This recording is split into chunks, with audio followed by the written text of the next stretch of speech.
Hi, best students. We're rapidly approaching the end of the term, and there's one major task remaining for our business, and that is for the various groups to share their information with everyone else. Okay, so don't approach this as just a presentation that you're doing for the course. Approach it as though it's a business presentation that you know something about, that you want to make sure that the whole business knows something about. So this is the way we share our information that we've discovered. For example, one group will know a lot about cross-cultural communications and what we should be doing. Other groups will be talking about outsourcing. Then there'll be packaging and labeling. Then there'll be bribery teams. And if everybody knows a little bit about everything, but nobody else knows anything about it, the whole point is irrelevant. So it's sharing, all right? Now, we have one class on the 14th for lecture. I'm going to have to lecture like the speed of light to get through as much as possible. And then we start the presentations on the 16th. The groups have already been assigned their times. I want to make sure you're in there. I want to make sure you're set up to go, and I want to be able to start right away, because what we've got is a situation where one group has 15 minutes to do their presentation. When they're finished, I'm going to step them out into the hall and I'm going to talk to them about the good things they did and the things that they might be able to do to improve. That's called the instant feedback that's so important. Then I do a report and give it to them later, and that's the one where there'll be a grade on it, okay? The rest of the class sits there. This material is potentially on the final exam, so you better be there. And you do a peer critique, okay? So what that means is I will give you forms to fill out to speed things along. If things are good in a presentation, like the body is complete, the transitions from one speaker to the other are good, then you just put a tick, you know. If something's bad, like the visual aids, for example, there's only slides and they're cluttered, then you would put an X in that and give them some additional feedback, because an X means, something was wrong with it, but they don't know. And so what you have to do is you have to say something like, the slides were cluttered, there was spelling mistakes on them, you should also have other visual aids maybe to jazz it up.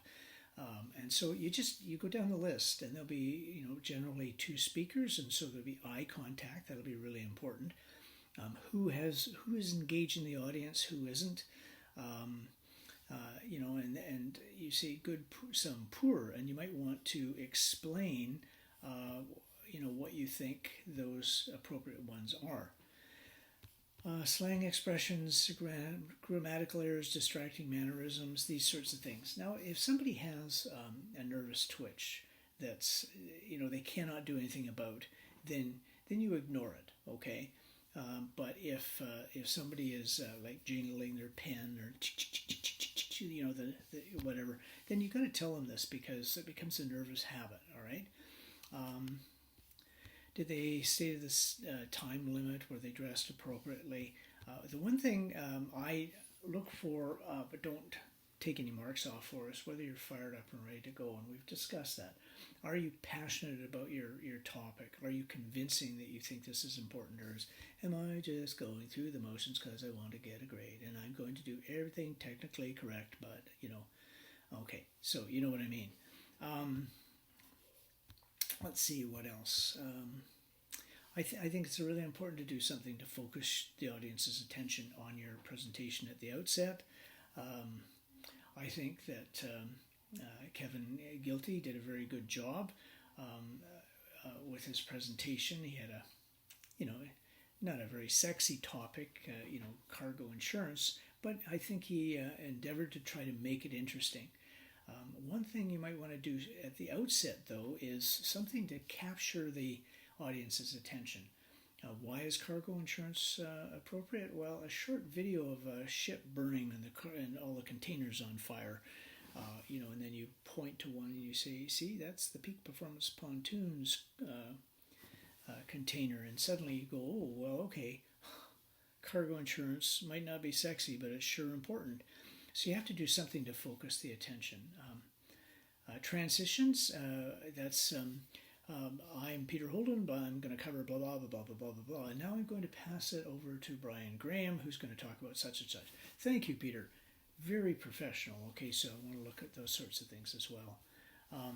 So you do those peer critiques, and then I collect them, and I take them away, and I do my marking sheet, and I look at the peer critiques, and I say, okay, these look good, they're well done, and then I take them and I attach them to my marking sheet, and I give it back to the groups in the next class.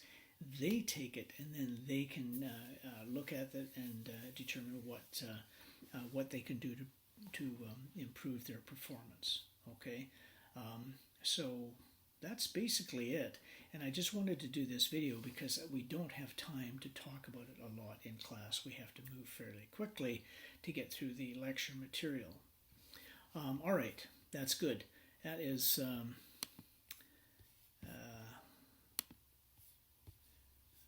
just a whole 5 minutes and 30 seconds. So it didn't take up too much of your time, but it's a heads up on what we have to do. Thank you very much.